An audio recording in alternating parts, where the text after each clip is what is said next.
falei assim, ó, eu nunca forcei porta nenhuma para nada.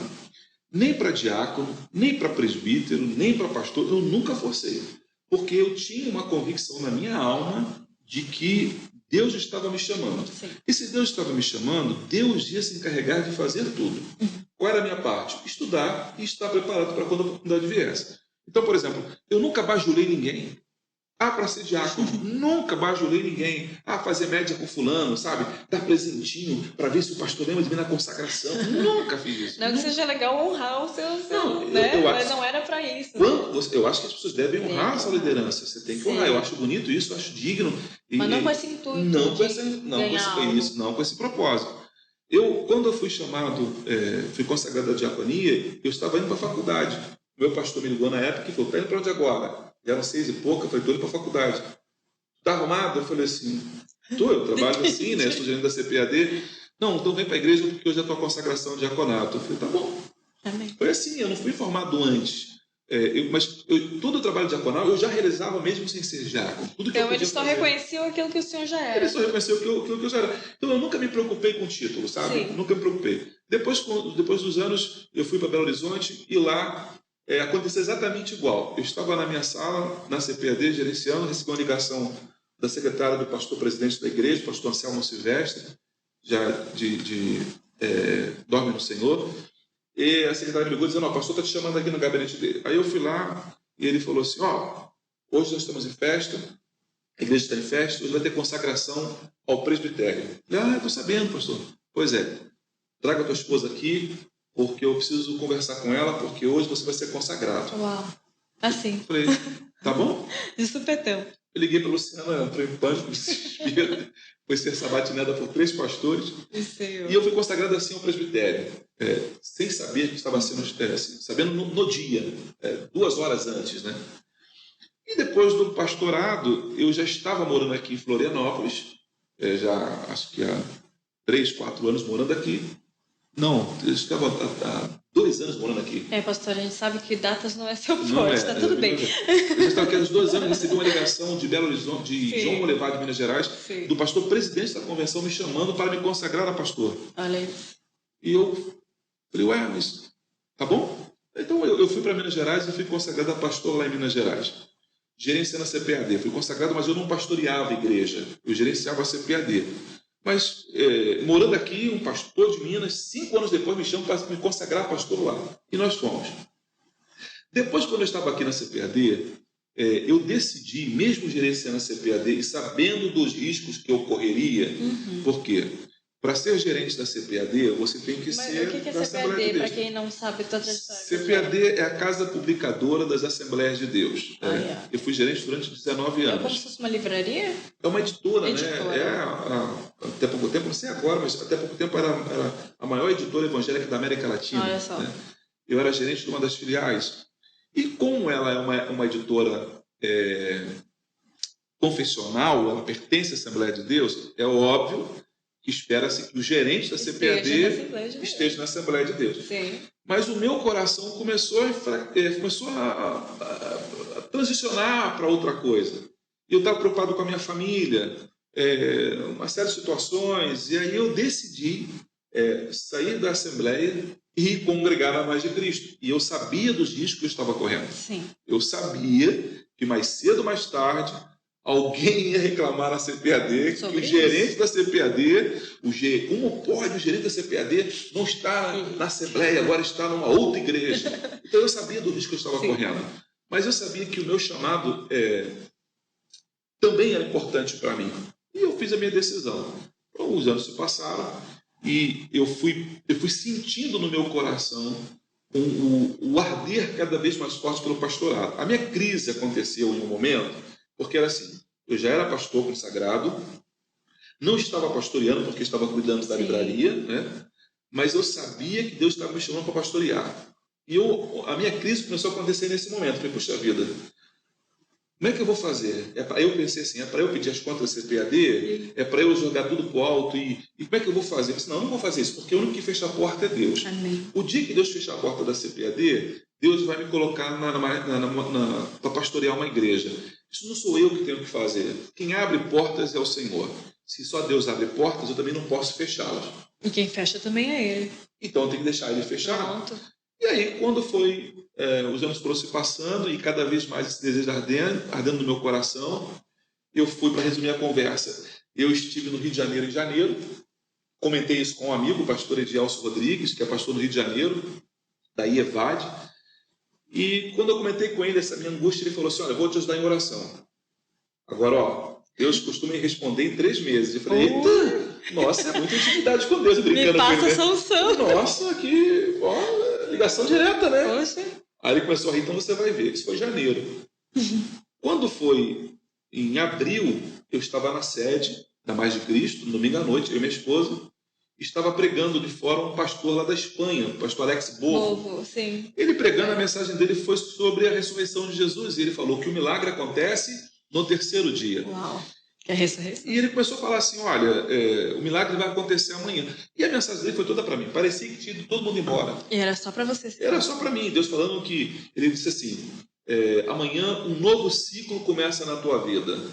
E eu disse, amém, eu creio, eu recebo essa palavra. Isso é bem importante também. A minha esposa do meu lado, Luciana, falou assim, amém, amém. Se você me perguntasse, eu não sabia o que era, que ciclo que ia mudar na minha vida. Eu só sabia que Deus estava me dizendo que algo novo, especial ia acontecer na minha vida. E se era Deus que estava fazendo, eu queria. Amém. É por isso que eu falo para os irmãos na igreja, fique atento à pregação, à palavra. E quando a palavra queimar o teu coração, diga amém, eu creio, eu recebo, eu creio nesta palavra. Toma posse daquilo que está sendo falado, né? E foi o que eu fiz. E ele falou assim, o texto diz que as mulheres viram o milagre acontecer de manhã cedo. Aí ele falou assim, espere para o teu milagre amanhã cedo. Bem cedo. Eu acho que eu não ia nem dormir. Eu falei, amém. No dia seguinte, fui levar a Luciana no trabalho. Ela pega às 7 da manhã.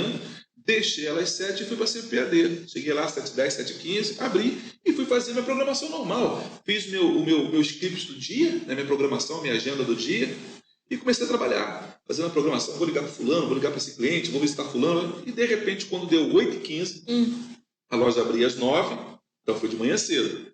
Quando eu olho, a porta da minha sala abriu, eu olhei, era o meu antigo gerente, o irmão João Batista, um baixinho, com a maleta na mão, sem gravata. Eu olhei para ele e com essa mesma naturalidade que eu vou te dizer. Com a mesma. Eu olhei para ele na porta e falei assim, ô irmão João, bom dia. O irmão veio me demitir?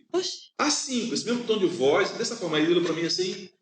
Aí ele ficou meio constrangido, sem graça, ele falou, o diretor pediu para vir encerrar o contrato contigo. Fica à vontade, pode entrar. Entra aí.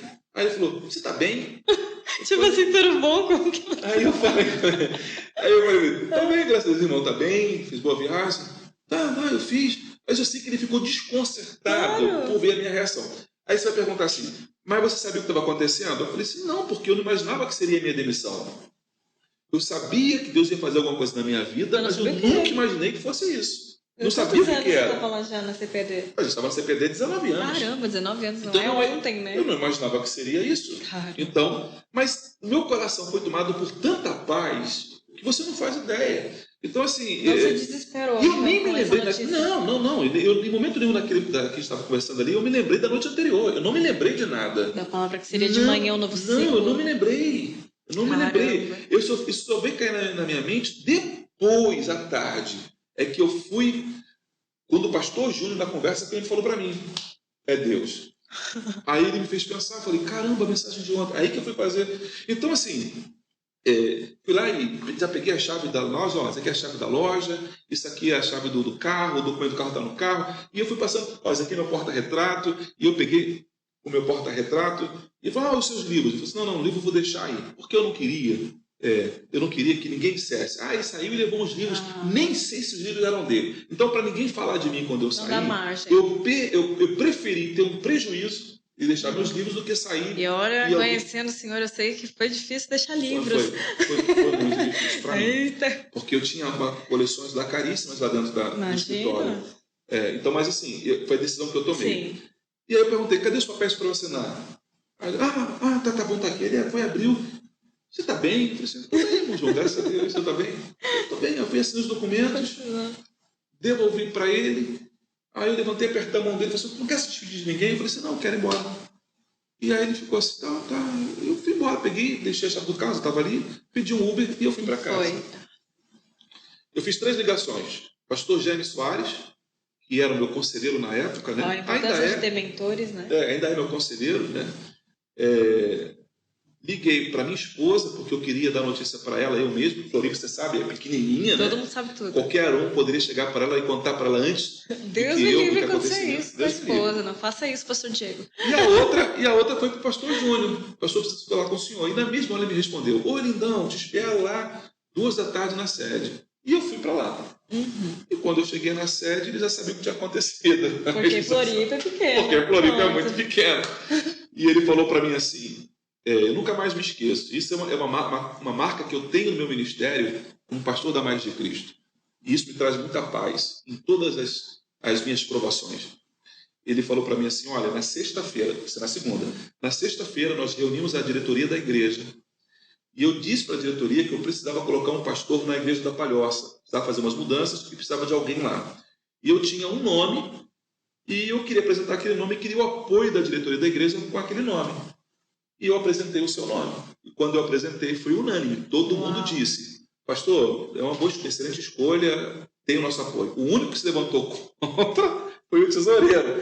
Que levantou, mas foi interessante a colocação dele. Ele falou, pastor Júnior, pastor Gesiel é pastor da CPAD, é gerente da CPAD. Ele não vai pedir as contas da CPAD para ser gerente, para ser pastor da igreja. Até por causa do salário, a história, tinha tudo. muitas coisas envolvidas ali. Aí o pastor Júnior falou, deixa que com ele eu resolvo. Mas não precisou nem ele resolver. Não, mas é porque assim, ó. Deixa estar resolvido. Sexta-feira, final de expediente, 6 e pouca da tarde. Ele não ia conseguir falar comigo na sexta. Sábado não falou e domingo também não ia falar porque é culto, com a correria do pastor. Quando é que ele ia falar comigo? Na segunda. Quando ele ia falar comigo na segunda, não havia mais nenhum impedimento. Uau. Então, quando ele me convidou, eu falei, pastor, se esse convite tivesse sido feito na sexta-feira, a minha resposta seria não, porque eu não fecho portas, eu não posso fechar portas. Mas como o convite foi feito hoje, o mesmo Deus que fecha portas é o mesmo Deus que abre. Então, deixa eu dizer uma coisa para você, você não precisa forçar a porta, você não precisa dar rasteira em ninguém, você não precisa rebeliar contra o seu pastor, você não precisa fazer fofoquinha com A ou com B para poder minar a liderança da sua igreja. Meu irmão, se Deus está no controle da sua vida, esse é o Deus que vai abrir portas. É esse que vai fechar e que vai abrir portas para você. Então, por isso que eu tenho muita paz e muita segurança hoje na certeza do meu chamado, do tempo que eu estou vivendo e porque eu estou pastoreando a Igreja da Palhoça. Essa